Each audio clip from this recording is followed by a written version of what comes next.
They came on a cold night, when the stars blinked like dying embers above a world that no longer believed in gods. The Empire's message wasn't wrapped in diplomacy. It was a demand, a final offer. Kneel or be turned to ash. General Carson stood on the observation deck of Titan Command, watching the transmission loop again. Holographic fire crackling from orbiting ships as cities crumbled beneath the Empire's demonstration of power. Their voice was artificial, devoid of empathy, soaked in condescension. Your kind has reached the limits of usefulness. Accept your place or become memory. Earth's politicians folded. Like wet paper, they buckled beneath the pressure. Treaties were signed in hidden rooms, resources offered, labor promised, and resistance labeled as terrorism. The media sang the Empire's praises, calling it the path to unity. But Carson remembered Mars. He remembered the screams as orbital platforms were wiped clean. He remembered his brother's voice cutting out mid-sentence, replaced by silence. The Empire called it containment. He called it murder. He didn't wear medals anymore. Not since the betrayal. Not since Earth's governments had declared his unit rogue and hunted his men like criminals for refusing to bow. But he hadn't stopped fighting. No, he'd just moved underground, far underground. "General, they've finished calibration on the stealth field," said Lieutenant Braddock, his voice sharp but uncertain. "Status of the fleet?" Carson asked, eyes locked on the stars. "Docked and ready. 6 dreadnoughts, 4 carriers, 30 cruisers and 200 warhounds. All black class, no markings, no flags." Carson turned slowly, his face carved from stone. "Good. No more speeches, no more warnings. If the Empire wants Earth, they're going to have to take it from the ashes." The Black Fleet hadn't been built with permission. It was forged in the outer belts, deep in forgotten shipyards guarded by loyalists and ghosts. They called it treason. Carson called it insurance. The command deck buzzed with quiet energy. Men and women, real soldiers, not politicians' lapdogs, moved with deadly precision. They knew what this meant. There'd be no backup, no mercy. The Empire had more ships, more tech, more reach. But Earth had rage, and Carson planned to weaponize every drop of it. A quiet chime echoed, a private signal. Braddock raised a brow. "Encrypted communications, it's her." Carson hesitated. "Put it through." A woman's face appeared, worn and angry. Admiral Raina Locke, once his closest ally, now the Empire's appointed peacekeeper over Earth. "You don't have to do this, Carson. Stand down. We can negotiate terms." Carson's jaw tightened. "You're already wearing their colors, Raina. Don't lecture me about loyalty. I'm trying to save what's left of humanity." He stepped closer to the hollow. "By turning us into workers and breeders for an alien regime?" Her face hardened. "You can't win." "I don't plan to. I plan to make them bleed." The screen cut out. Braddock looked uneasy. "So that's it?" Carson nodded. "We launch in 6 hours. Tell the fleet. We don't wait for the Empire to strike again. We hit first." The sirens began to hum.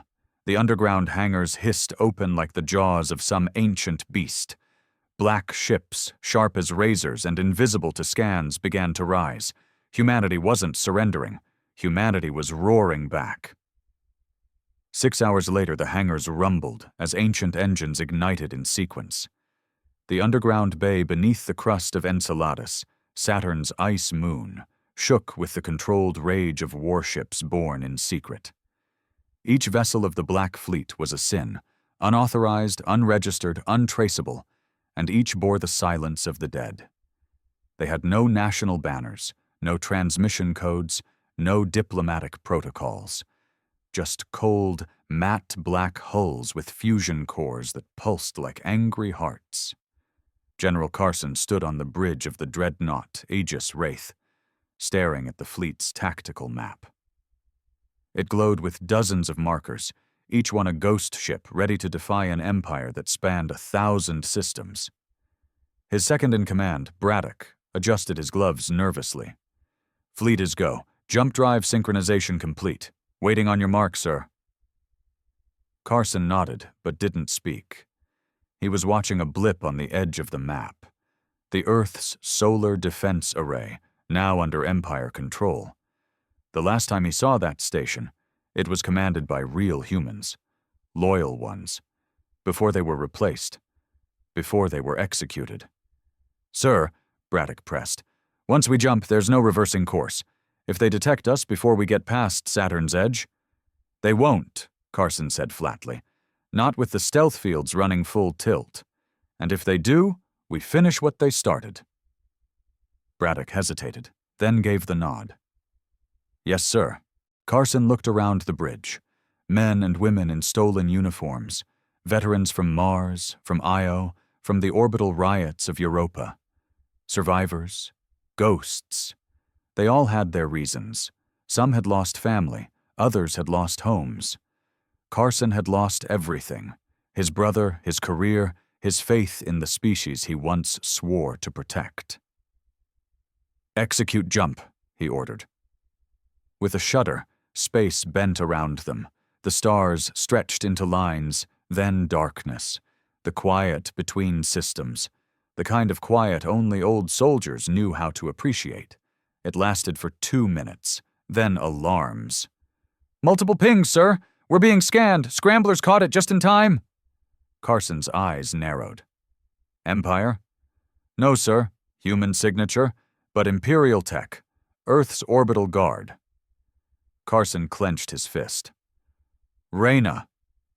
Admiral Raina Locke had once commanded alongside him on Mars.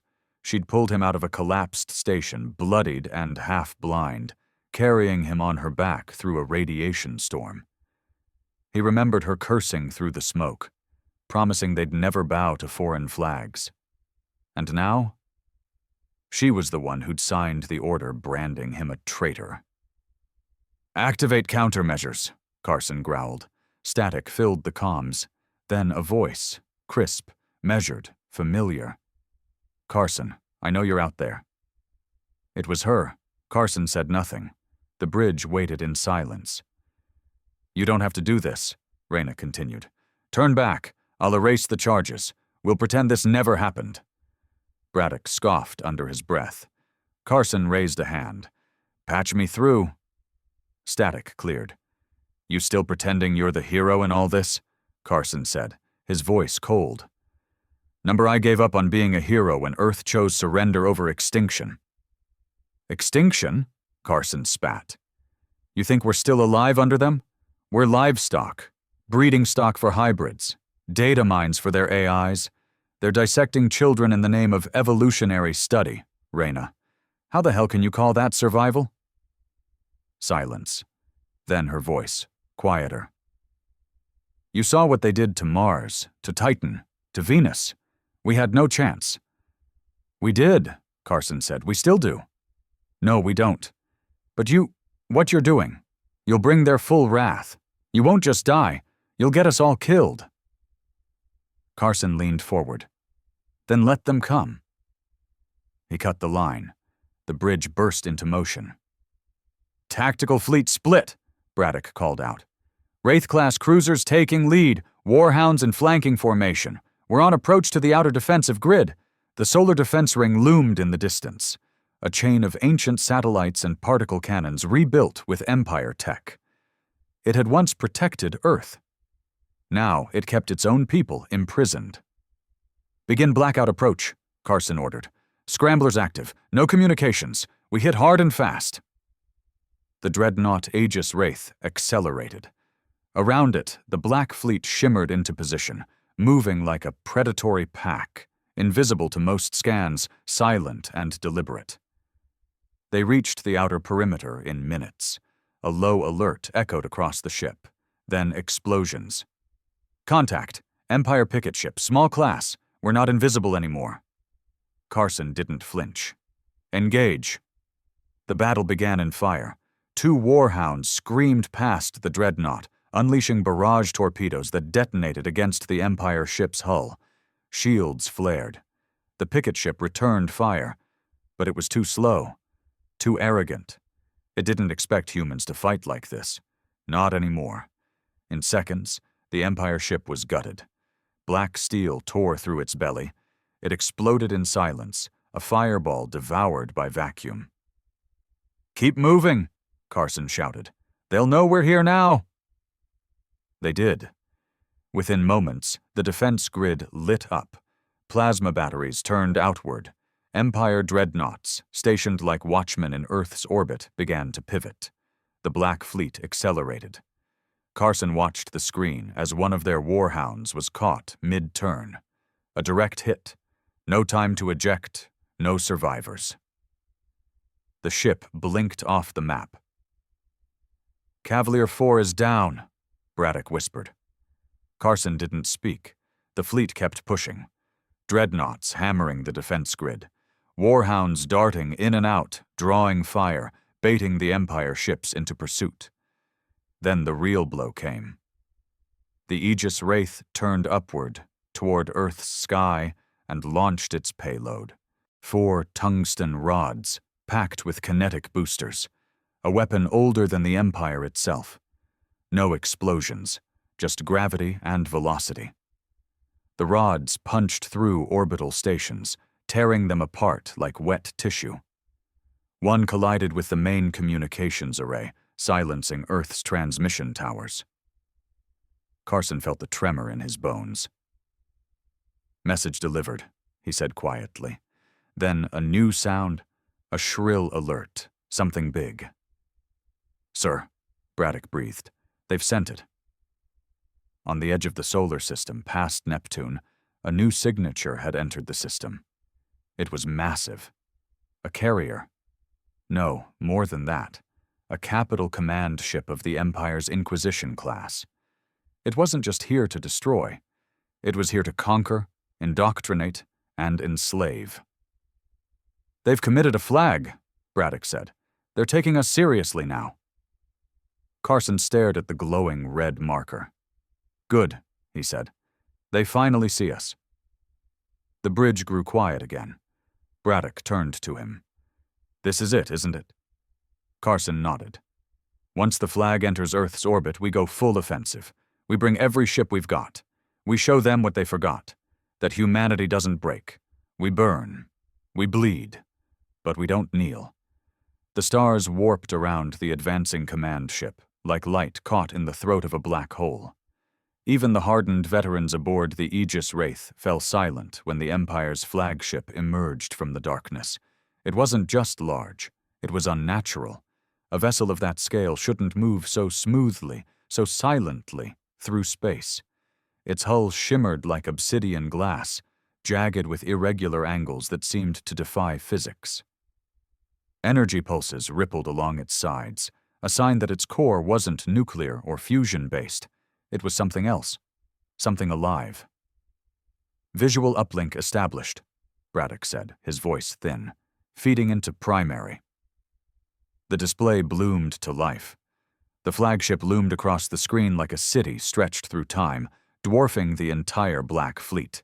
Its name flickered in alien script. Then it translated. Eternal Verdict. Carson studied it with calm intensity, jaw clenched, arms folded behind his back. "Get me a heat signature," he ordered. "Sir?" "That ship's not just here for show. It's a trial. They named it Verdict for a reason.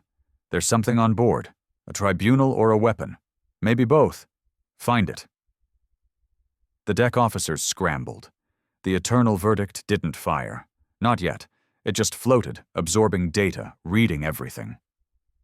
"Why aren't they attacking?" Braddock asked. Carson didn't answer right away. His mind was racing. The Empire never hesitated in annihilation. So why the pause? Then it came. A ripple of energy burst from the verdict. Not a weapon. A transmission. The screen flashed, distorted, then stabilized. A face filled the view. Not human. Humanoid, yes, but wrong. Eyes too wide, pupils vertical and glowing, skin as pale as bone, textured like porcelain, without pores. A creature both serene and terrifying in its stillness. The voice that followed was musical, yet flat. Perfectly enunciated. General Elias Carson, born New Montreal Colony, commendation record, 87. Last known rank, Brigadier Supreme, status, dissident. Carson didn't blink. I am Judicator Oren of the Inner Order. This transmission is for your fleet. The Judicator tilted its head, like studying a bug. You have committed unauthorized mobilization of planetary-class weaponry. You have violated conditional sovereignty status. You have attacked sovereign empire vessels. These acts, as defined by the hierarchy, warrant extinction. Carson chuckled. Spare me the legal theater. You're a parasite floating in a stolen coffin, threatening a race you never understood. The Judicator didn't respond to the insult. Despite your crimes, a final offer is extended, it said. Surrender unconditionally. Submit your fleet. Return the vessels to containment. The human species will be reprocessed with minimal resistance. Refusal will result in total species filtration. Braddock leaned toward Carson, voice low. What the hell does filtration mean? Carson didn't have to answer. The screen changed. Images flashed in sequence. Children in camps, rows of them, tagged and color-coded. Labs filled with tanks, each holding limp, malformed human hybrids. Fields of dead cities turned into harvest centers. And finally, Earth, covered in empire towers. Its skies gray, patrolled by drones. No birds, no laughter, filtration, not war, harvest. The feed cut off. Carson stared at the blackened screen. A beat passed. 2. Then he turned. Transmit to the fleet, he said, voice hard. I want every captain on channel. Braddock keyed it in. The faces of black fleet commanders flickered into view. Battle-worn, grim-eyed, half of them running on rage alone. Carson didn't waste time. You saw what they are. You saw what they want. There's no misunderstanding now, no room for diplomacy. He took a breath, steady and cold. I didn't build this fleet for revenge. I built it because I knew this day would come. Because someone had to remember what it meant to be human. Not obedient, not compliant. Human. The screen stayed silent, but none disconnected. They want surrender. I say we give them the only answer they deserve. Load all torpedo banks. Prepare for a direct run. Direct? Someone asked. That's suicide. Carson nodded. It is, but it's better than waiting for a slow bleed. The eternal verdict is their godship. We take it out, they stumble. Maybe long enough for Earth to wake up. Maybe not, but I'll be damned if we die crawling. The channel closed. Carson turned to Braddock. Target the verdict's energy core. Find me weak spots. Aye. Across the Black Fleet, warships broke formation. They weren't retreating. They were forming into a wedge, an ancient tactic, but one the Empire had grown too confident to expect. Earth's rebellion wouldn't be sneaky. It would be loud, brutal, and furious. Then the first strike came. But not from them. The verdict unleashed a pulse, not a laser, not a missile, a wave. It passed through the fleet like a ripple through still water. On the bridge, lights flickered. Systems shuddered. Half the crew clutched their heads. Neural interference, Braddock screamed. It's in our minds. Carson staggered. Visions hit him. Memories twisted into nightmares. His brother, dead on Mars, not from explosion but dissected alive. His mother calling him coward. The fleet burning. He gritted his teeth and roared, "Override feed! Execute mental firewall!" The crew jolted. Pain slowly faded. Systems rebooted. Carson looked around. Some officers were still weeping silently. Others trembling. 2 hadn't survived the wave. Brains hemorrhaged from psychic overload. "That's their real weapon," Carson said hoarsely. "Psychotronic suppression." Braddock wiped blood from his lip. "They don't want to fight us. They want to erase us. Then we hit them harder." The Black Fleet surged forward. Anti-grav railguns began to fire in sequence. Torpedoes screamed across space. Warhounds raced ahead, weaving between death rays, releasing EMP bursts to scramble Empire tech. The Verdict reacted. Beams lashed out, white-hot arcs of particle destruction.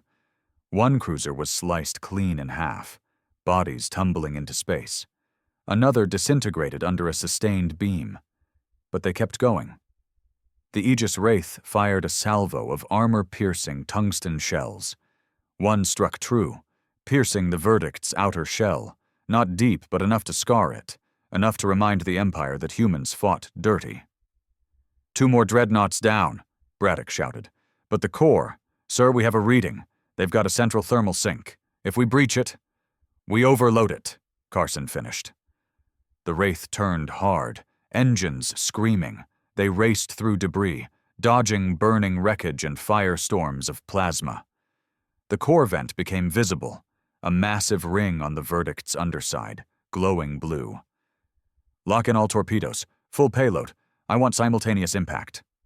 A targeting reticle blinked green. "Firing!" The Wraith unleashed hell. The torpedoes streaked toward the vent. 1, 2, 3 impacts. The fourth struck slightly off, but still hit close enough. A chain reaction burst through the system. Blue light turned orange, then red. The Verdict pulsed like a dying heart. Then it retaliated. Its central eye opened, a singularity cannon, a weapon that didn't destroy by force, but by erasing the matter around it. Carson saw it coming. "Evasive!" The cannon fired. The dreadnought Thane was the first to vanish. Not explode, just gone, like it had never existed. The Wraith was next in line. "Brace!" Carson shouted. The wave passed over them, but only grazed. Half the ship melted, half survived. Carson was thrown across the deck, blood in his mouth, ribs broken. Fire screamed across consoles. Braddock was missing, just gone from view. Carson pulled himself up. The Verdict was faltering. The core was unstable. "Emergency control to all ships," he croaked. "Push everything into one final strike. We don't leave this field standing." Around him, the fleet obeyed. The last warhounds turned kamikaze, diving into the Verdict's hull, exploding on impact. Torpedoes rained in. Plasma charges burned deeper into the ship's belly. Then, finally, the core cracked. The Verdict's heart exploded in a burst of light that tore across the void. Carson's last thought before losing consciousness wasn't of victory. It was of Earth, and whether it had watched the stars burn. The world was red when Carson woke. Red emergency lights flashed above him in slow, erratic pulses, and the silence was so deep it roared in his ears. He coughed. Something warm trickled down his cheek. Blood. Not surprising. What was surprising was that he was still breathing. The bridge of the Aegis Wraith looked like the inside of a ruined cathedral. Smoke hung heavy in the air, cables swung like nooses from the ceiling, and consoles were half melted or simply crushed. Glass crunched beneath his boots as he stood. Bodies were scattered across the floor. Some intact, some not. He found Braddock near the comms array, slumped over, still warm. A jagged piece of metal jutted from his side. Carson knelt and pressed 2 fingers to the neck. Nothing. The battle was over. For now. He staggered to the viewport. Outside, the remnants of the Black Fleet drifted among the stars like bones in a current. Most of the warhounds were gone. 3 dreadnoughts remained, damaged but functional. Carriers were dark, but sensors still flickered weakly. And then he saw it, what was left of the eternal Verdict. The Empire's command ship had split in 2. Its bottom half, where the core detonated, was missing entirely. The top half spun slowly, venting plasma, still glowing with radiation. Dozens of Empire vessels surrounded it, many dead, some limping back into distant orbit. A flagship didn't die quietly. It dragged its pride with it. But even with that victory, Carson knew the truth. They had only poked the beast. The real war hadn't even begun. He activated manual systems and linked into the Black Fleet's encrypted network. "Fleet status," he rasped. "Static." Then a series of fractured responses. "Thresher here. 60% hull breach. Minimal crew." "Vanguard's bridge is gone. Captain Silva's dead. We've got fires below deck." "Carson, this is Sparrow. We're venting Atmo. No navigation. Power reserves shot. We need evac." He closed the channel. There were too many dead to count, and too many alive to stop now. He stumbled back to Braddock's corpse and retrieved the emergency command key from his belt. He slid it into the backup control socket and rerouted power. The Wraith's systems flickered weakly back to life. The AI system, a simple, outdated unit they had installed to avoid detection by Empire code, booted with a slow whir. "Command recognized," it said in a flat, synthetic tone. "Awaiting instructions." Carson stared at the screen. His fingers hovered, then pressed slowly. "Compile all fleet data. I want telemetry from every ship. Casualties, firepower remaining, message logs. Copy it into a black box and prep it for launch." "Purpose?" the AI asked. "In case we die before they get here." "Probability, high." Carson didn't argue. He sat back in the scorched command chair. Every part of his body ached. Broken ribs, likely a concussion. But it didn't matter. He had one more task. He opened a direct line to Earth. He knew it was risky, but they had to know what had happened, what price was paid. The signal was weak. It routed through a dozen relays before reaching orbit. Then it hit Earth. "General Carson to any surviving resistance units. This is a priority transmission." He waited. Static. Then a voice. Faint. Shaky. "This is Delta Cell. Receiving you. Barely." He leaned forward. "The verdict is down. Repeat. The Empire's command ship has been destroyed. The Black Fleet has paid in blood, but we held the line. They'll come again. Stronger. Be ready." Another pause. Then a second voice. Stronger. "You insane bastard, I can't believe you did it." Carson froze. He knew that voice. "Raina." "Where are you?" he demanded. "Still on Earth," she replied. "Still wearing their uniform. But I saw it, Carson. I saw the sky light up. I felt the tremor when they screamed. You gave them pain they never expected." "You still working for them?" "No," she said. "Not after this." He didn't respond. Didn't trust her. Not yet. But her voice softened. "There are people rising, Carson. You lit the fire. I've got cells from Toronto to Nairobi ready to move. But they'll come fast now. They'll come to make an example." He sighed. That was always the plan. She hesitated. "You're not going to survive this, are you?" He didn't lie. "No." The line went silent for a long moment. "Then I'll carry it," she said at last. "What you started." Carson cut the feed. He didn't have time for sentiment. The AI chirped. "New contact detected." His heart jumped. Another Empire ship? Number worse. Adjudicator's seed. His hands went cold. The seed wasn't a battleship. It was something worse. A ship-sized entity. Biological, artificial, and psychic all at once. It didn't carry weapons. It didn't need to. It infected systems, minds, beliefs.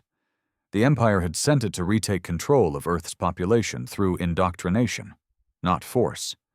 The ship's arrival would trigger global psychotropic broadcasts, turning resistance into docility. A living mind wash. "Distance?" he asked. 4 hours until lunar orbit," the AI replied. Carson stood. He had one chance. He couldn't stop it with guns, but he could stop it with a signal. He opened the black box system again, overrode the AI's caution protocol. He loaded everything: the fleet's data, the battle logs, the verdict's destruction, the visions of Earth's future under filtration. He compressed it into a single, unencrypted stream.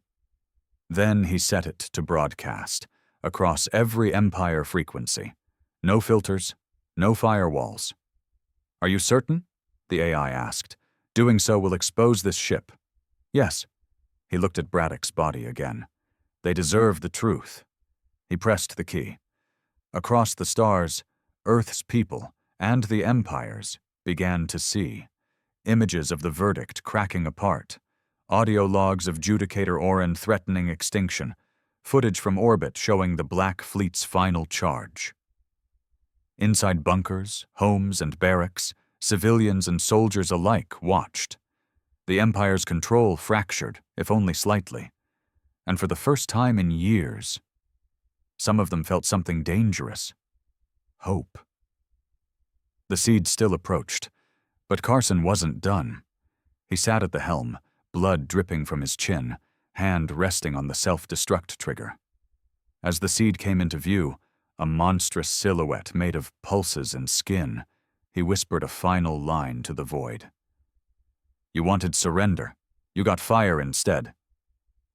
Then he pressed the button, and the Aegis Wraith, the last black sword of humanity, erupted in a storm of light.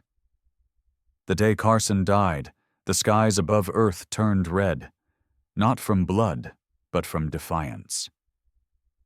The moment his signal blazed across the Empire's frequencies, their perfect order shattered. People saw everything: the destruction of the eternal verdict, the sacrifice of the Black Fleet, the Empire's threats to humanity's existence. They saw the filtration labs, the breeding prisons, the educational camps for children too independent. For the first time, Earth's civilians understood they weren't part of a grand interstellar alliance. They were livestock being groomed for slaughter. And nothing breeds fire like betrayal. Delta Cell, hidden beneath the bones of the old Chicago grid, received the full data stream.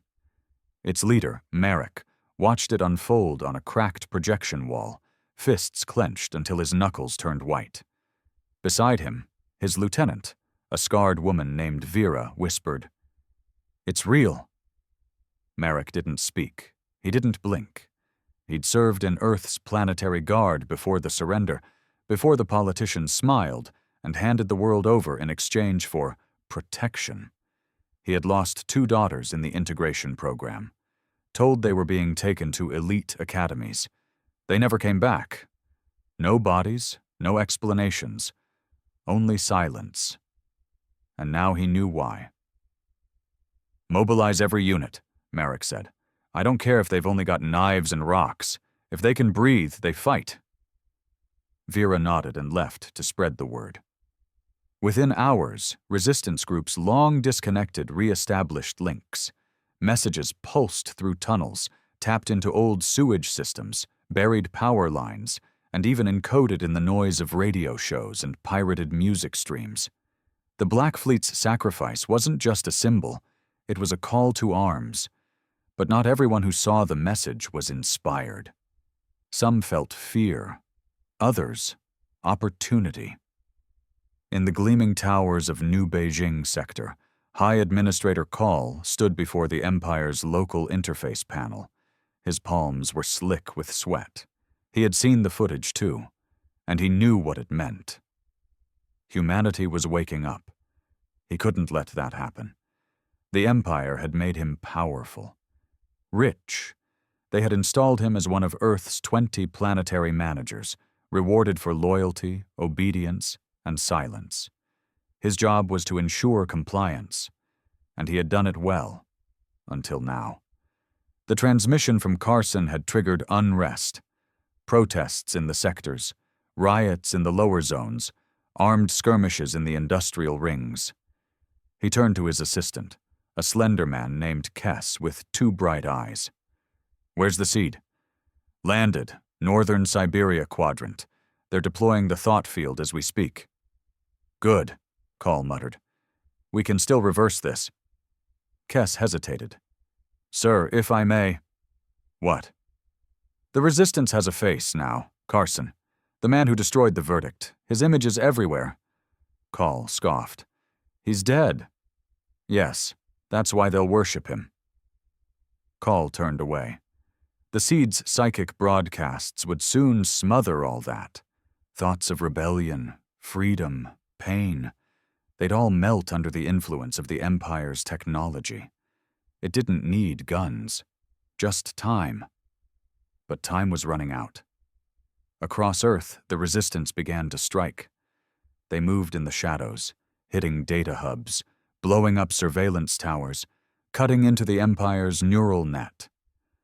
Old soldiers emerged from hiding, people who remembered Earth before the surrender, people who remembered what it meant to fight. And then there was Raina.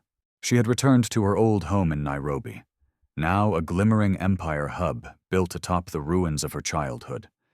The Judicator's eyes were everywhere, but she had changed. After Carson's death, something in her snapped. She no longer wore their uniform, no longer smiled for their cameras. She walked the streets with a fake ID and a silent fury burning in her chest. Every day she met new cells, taught them tactics, shared the data Carson had bled to give them. One night she sat in the shadows of a bombed-out theater, looking over a tattered map with a teenage boy holding a makeshift rifle. "He was your friend?" the boy asked. She didn't look up. "He was better than that. He was a man who knew how to die for something." The boy swallowed. "I'm scared." "You should be." Then she handed him a detonator. He didn't ask what it was for. That same night, 15 Empire drones exploded in the sky above South America. Their wreckage rained down over crops and domes. Citizens who had bowed their heads for years looked up, finally, in awe. But the Empire responded swiftly. Thought drones, machines that didn't kill but controlled, descended in force. They hovered above cities, spreading subsonic waves designed to suppress anger and fear, to replace them with numb loyalty. People stopped fighting. Some even turned on each other. That was when the betrayal began. Earth had always been divided. Even during the old wars, it had been a planet of factions, grudges, and selfish power plays. Now, as the resistance grew, so did the traitors. Former allies turned snitches to save their families. Some leaders betrayed whole cells for a promise of elevation in the Empire's hierarchy. Others simply lost hope. In Cairo, one of the most powerful rebel leaders, Canaan, offered surrender in exchange for control of Sector 12. The Empire agreed. The next morning, they bombed Sector 12 from orbit. Canaan was never found. Raina heard the news with a blank stare. "This is how they win," she told Merrick, when they met again in an underground tunnel. "They don't fight. They divide. They make us betray each other." Marek, older and colder, didn't flinch. "Then we give them something to unify around." Raina raised a brow. "You've got something in mind?" He nodded. "They've got the seed. We've got his voice." He opened a case. Inside was a pulse drive. "This carries Carson's last speech and the verdict footage, but encrypted. It'll bypass their jamming." She frowned. "You want to broadcast it again?" "Number, I want to broadcast it from orbit." She stared at him. "That's suicide." "Maybe. But if it plays above every major city at once, uncut, unedited, they can't block it. They can't explain it away, and maybe, just maybe, we remember who we are again." She took the drive. Her fingers trembled. "I'll do it." 3 days later, a scavenged Empire courier ship blasted off from a hidden hangar in the ruins of Kazakhstan. Inside, Raina sat strapped in, The pulse drive secured, her hands shaking. The launch wasn't detected, not immediately, but it would be. The countdown ticked away. She sent one final message to Merrick. Tell them to remember Mars. He did, and Earth held its breath. The courier ship was little more than a rusted metal coffin stitched together with stolen parts and hope. Every piece of it was a lie. A counterfeit ID transponder, black market sublight engines, a heat-dampening mesh that flickered every time it caught solar reflection. But none of that mattered to Raina. She had one job: get above Earth, bypass the Empire's jamming field, and trigger the transmission. The ship's cabin was narrow and dim, barely big enough for one person. Wires snaked through the walls like vines in a tomb. The cockpit smelled of burnt circuits and recycled air. She adjusted the controls manually. No AI, no Empire software. Every course correction had to be done by instinct and dead reckoning. But she'd flown worse. Outside the viewport, Earth loomed large and beautiful. Too beautiful for what it had become.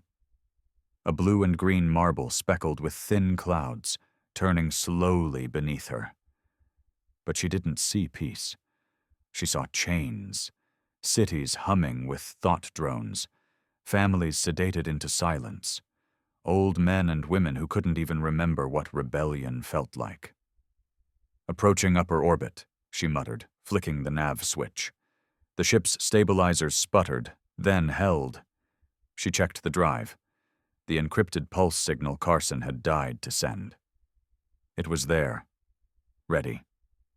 A single trigger would deploy the data package across all major frequency bands, punching through the psychic net with raw human emotion. Grief, fire, defiance. Let's wake them up, she whispered. Then her ship jolted. Collision alert, the console flashed. Her blood ran cold. A shadow passed across her viewport. Massive and elegant. Smooth metal curves, pulsing lights, no visible engines. It didn't move like a ship. It drifted like a thought. The seed. It had detected her. Of course you'd be here, she whispered, voice shaking. The seed was the Empire's real terror. Not because of its size or speed or weapons, but because of what it did to you. It didn't fire. It reached inside. The ship's lights flickered. Static crackled over the speakers.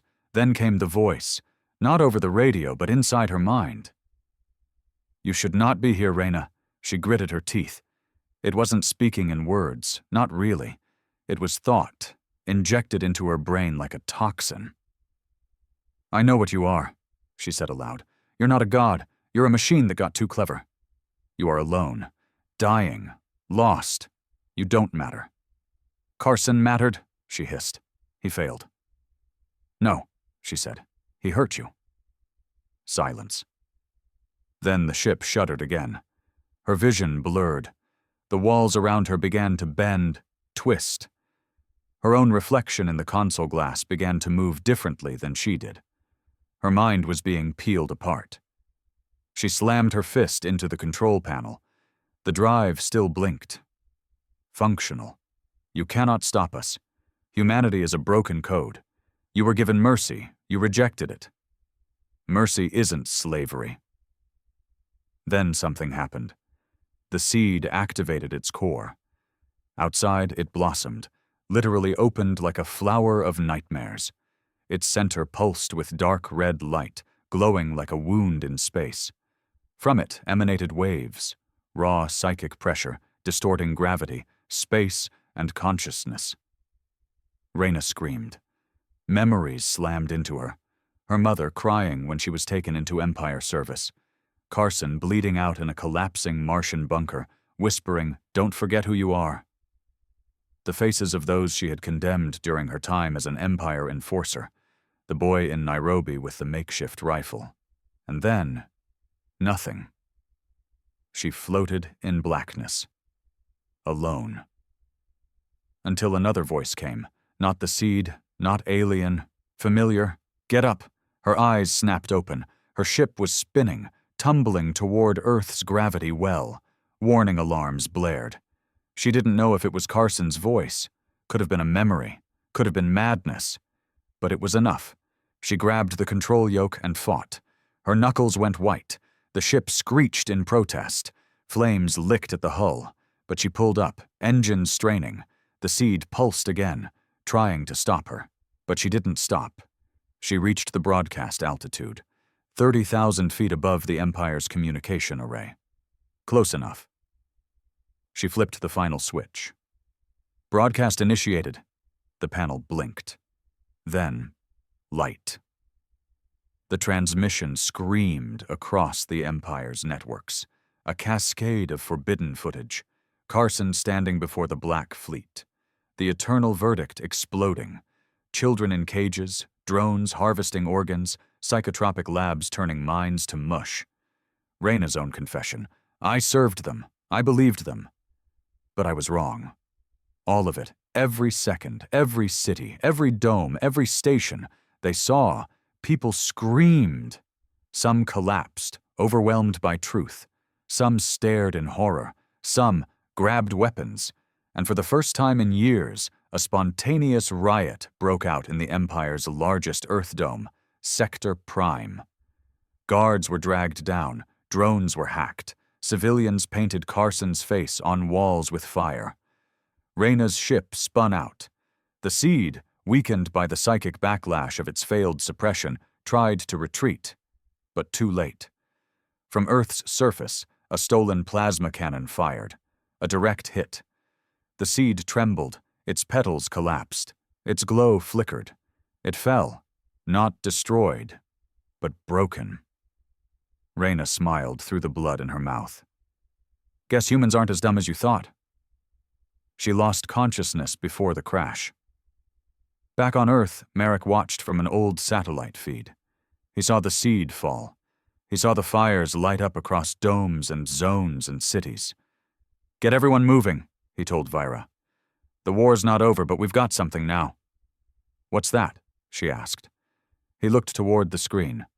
Momentum. The world was on fire. And for once it wasn't because the Empire ordered it.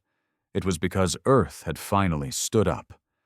After Raina's broadcast shattered the silence, every buried ember of rebellion reignited. Riots weren't coordinated. They were chaotic, angry, and often suicidal. But they were everywhere. Cities that had obeyed the Empire for years suddenly turned hostile. Drones were ambushed with homemade explosives. Surveillance towers toppled. Civilians overwhelmed patrol units with bare fists and stolen knives. The fear that had governed Earth since the surrender was now replaced by something else. Rage. In South Africa's industrial ring, Marek stood atop a scorched convoy of downed Empire transports, yelling into a megaphone made from salvaged parts. They think we'll tear each other apart, that we're too broken to fight as one. So prove them wrong. Don't fight for nations. Don't fight for flags. Fight for your damn right to breathe without permission. Behind him, dozens of fighters roared, some in old military gear, others in worker uniforms stained with oil and blood. Their weapons didn't match, and half of them wouldn't survive the week. But it didn't matter. The resistance was no longer a whisper. It was a scream. But far from the chaos, in the sealed sanctuaries beneath the Himalayas, the Empire watched and smiled. High Administrator Call stood in the sterile observation chamber of the Empire's Earth Command, watching the fires rise through satellite feeds. His expression was cold, calculating. On the wall behind him, the alien sigil of the Empire pulsed with soft light. Kess, his assistant, entered with a data slate. Riots in 33 sectors, drone losses at 18%, neural compliance rates falling. Call nodded slowly. Let them burn a little longer, then execute Directive Theta. Kess stiffened. That wasn't authorized. It is now. But Directive Theta is Total Terra Override. I know exactly what it is, Call snapped, and I'll be damned if I let this planet slip into full rebellion. He turned to the center of the chamber, where a small pedestal held a glowing orb, pulsing slowly. Inside it, an artificial seed, the Singularity Bloom, the Empire's final weapon against planetary disobedience. Not a bomb, a reset. The bloom wasn't made to kill every human.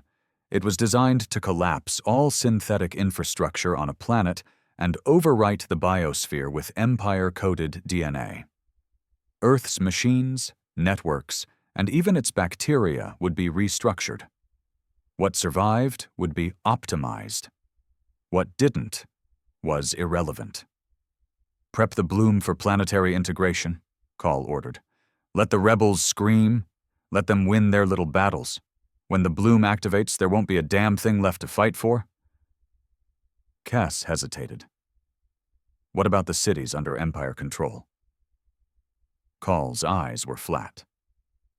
"They're already lost." Cass didn't argue again. Meanwhile, beneath the shattered remains of Nairobi's sky shield, Raina limped into a resistance medical tent. Her face was half burned, left arm broken, and her lungs rattled from the crash. But she was alive. And Earth knew her name. The moment she stepped inside, people stood. No one said anything. They just looked. Some saluted, others just nodded. To them, she wasn't just a survivor. She was a symbol. A woman who once wore Empire silver, now dripping in blood, dragging the future behind her like a banner. Marek arrived minutes later, arms crossed, eyes searching. "You look like hell," he said quietly. "I've been worse," Raina replied. He held out a data pad. "We found something. Deep Empire code. A satellite intercepted a burst. Signal tied to something called bloom activation." Her blood went cold. "The bloom?" she rasped. "You know it?" She nodded once, slowly. "It was a prototype. The worst kind of failsafe. Designed not to destroy humanity but replace it. They turn your DNA into something else. Something that obeys. How do we stop it?" "You don't," she whispered. "Not if it launches." A grim silence fell. Then Marek spoke. "What if we took it before they deployed it?" Raina's face hardened. "You're talking about hitting the vault." He nodded. She swallowed hard. The vault was Earth Command's most heavily defended Empire facility, hidden beneath the Himalayas, protected by sentry bots, psychic barriers, and loyalists bred specifically to die before defecting. It housed the most dangerous Empire tech on Earth. Getting inside would be suicide, which meant they had to do it. 3 days later, a team of 50 resistance fighters stood inside a cavern near the base of the Himalayas, dressed in stolen Empire armor and powered suits held together with wires and curses. Raina stood at the front, helmet under one arm, a plasma rifle in the other. Beside her, Marek adjusted his pulse launcher, face calm, but eyes sharp. "This is it," he said. "We breach. We grab the bloom core. We end it." A young woman in the back, barely 20, asked what everyone else was thinking. "And if we can't?" Raina didn't flinch. "Then we die making sure they can't use it." The team moved like ghosts through the ice tunnels. They bypassed the first few sentry stations using stolen Empire IDs. But it didn't take long for the vault to realize the breach wasn't routine. Alarms shrieked. Turrets emerged from walls. Psychic dampeners buzzed through the air, trying to fracture thought. And still, they pushed forward. The hallways of the vault were alien, not built by human hands. The walls shifted subtly, breathing like flesh. Doors responded to brainwaves. Every step was like walking through a living nervous system. Raina's team lost 7 in the first wave of counterfire. 10 more fell in the psychic corridor, brains liquefied by sensory overload. But they reached the core chamber. The bloom sat inside, a crystalline sphere hovering in a field of artificial gravity. Its energy pulsed through the chamber, humming with quiet menace. Guarding it was a humanoid figure. Not Call, not Kess, a custodian. part biological, part machine, fully Empire. Its voice was neither male nor female. "You do not belong." Raina raised her rifle. "Neither do you." It moved, faster than anything she'd seen. 2 of her squad died before they could scream. But Merrick fired the launcher. The blast knocked the custodian back, stunned, not dead. Raina ran. The bloom glowed, ready for activation. She slammed the override device Merrick had built onto the console. The chamber howled. The bloom stuttered. The custodian screamed, not in pain but rage. Raina pressed the final trigger. A feedback loop surged through the vault's systems. Lights exploded. Gravity failed. The walls convulsed like a dying beast. She grabbed the bloom, its surface searing her skin, and turned. "Merrick, go!" He didn't hesitate. They ran. Behind them, the vault began to collapse. The mountain rumbled. Above, satellites flickered and shut down. Every signal the Empire used to control Earth began to fail. The bloom was disabled. Earth was still human. They called it the Long Silence. For 72 hours after the bloom was disabled, the skies above Earth stayed dark. No drones, no broadcasts, no enforcement patrols humming in the upper atmosphere. Just stars, unfiltered and untouched. Some believed the Empire was rallying for a massive retaliatory strike. Others feared they were already among them, planning something worse. But Merrick knew the truth. "They're not used to failure," he told Raina, as they sat on the shattered edge of the vault crater. Smoke still rose from the collapsed mountain behind them. "They're waiting, trying to decide if Earth is worth the cost." Raina didn't respond at first. Her skin was still burned from the bloom's core. Her ribs hadn't been reset properly. Her arm was in a brace fashioned from a splintered Empire rifle. And yet, she looked stronger than she had before. "If they don't come," she said at last, "that doesn't mean we've won. It just means we're next time's lesson." Merrick nodded slowly. "So we make Earth ready." The resistance didn't vanish with the Empire's silence. It adapted. Resistance cells formed a temporary council, 12 leaders from the largest regions, representing people who once didn't even speak the same language, let alone share trust. They called themselves the Coalition of Flame. They sent messages into deep space, encrypted declarations to other enslaved worlds that the Empire could be resisted, that the verdict had fallen, that Earth had bled and lived. It wasn't long before transmissions came back. From Mars, where surviving engineers had built a kill switch into an Empire mining rig and turned it into a makeshift war engine. From Europa, where cloned workers had revolted and taken over a biolab. From the Belt, where rogue ships with black hulls and human pride in their core whispered one name: Carson. He had become more than a general. He was legend, but legends didn't end wars. Weapons did, and the Empire was not gone. The quiet ended on day 4. High above Earth's orbit, a rift opened in space, twisting the stars into a spiral of unnatural light. The Empire had returned, but not with a fleet, with one ship. Massive, silent, silver and gold, its name etched into its hull, the Origin Chariot. Raina, standing atop the new Nairobi watchpost, watched its arrival with narrowed eyes. "What is that?" someone asked. "A warning," she replied. "That ship doesn't come to fight. It comes to speak." And speak it did. The sky pulsed blue. Then a message played. Not through radios or satellites. Through thought. Every human, every man, woman, child felt it. "We have watched. We have measured. You killed our voice. You broke our seed. You will not be corrected. You are not savable. So we offer a gift, the only gift left for your kind. Oblivion." Then silence. Raina gritted her teeth. "No fleet. Just judgment." She turned to Merrick. "They're going to glass us. One shot. Wipe the biosphere. No invasion. No speeches." Marek didn't flinch. Then we shoot first. He handed her a launch key. The Coalition had been building something, quietly under the remains of Carson's orbital project. An old Black Fleet cannon rig, barely functional, but retrofitted with everything they had left. The Hammer Arcade. It wasn't made to win wars. It was made to punch one hole. Just one. The launch rig opened above the equator. The Origin chariot began to charge, a halo of white light forming around its base. Gravity distorted across continents. Birds fell from the sky.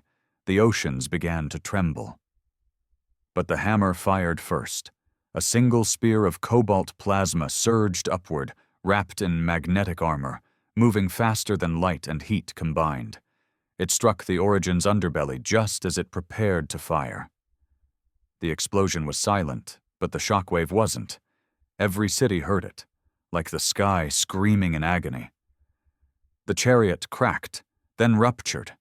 It didn't burn. It folded, collapsing into itself in a black burst that sucked in its own debris, vanishing into the void. For a moment, the stars blinked. Then Earth was still again. The war was over. There were no parades, no formal surrender. The Empire didn't send another ship. They didn't speak again. It was as if they'd simply turned away, not defeated, but repelled. And maybe for now, that was enough. A month later, Raina stood before a field of broken statues, Empire effigies that once towered over the New York Dome. Now they lay in ruin. Beside her, children painted Carson's name across the walls in crimson and silver. She turned as Marek approached, a satellite tablet in his hand. "Another signal from Mars," he said. "They want us to send them genetic backups. Apparently, the Empire torched their recovery banks before retreating." Raina nodded. "We'll send it." He paused. "And there's this." He showed her a transmission. One voice. Male. Tired. Human. "If you're out there, Earth, Europa, Mars, I was on the Thresher. We survived. The Verdict's debris threw us past Saturn. We found shelter on a rogue moon. I don't know if Carson made it, but I saw his last orders. I saw what he died for. We're coming home." Raina stared at the screen. She didn't cry. She didn't speak. She just nodded once, firmly. Then she looked up at the stars. Carson had lit the match. Raina had carried the flame.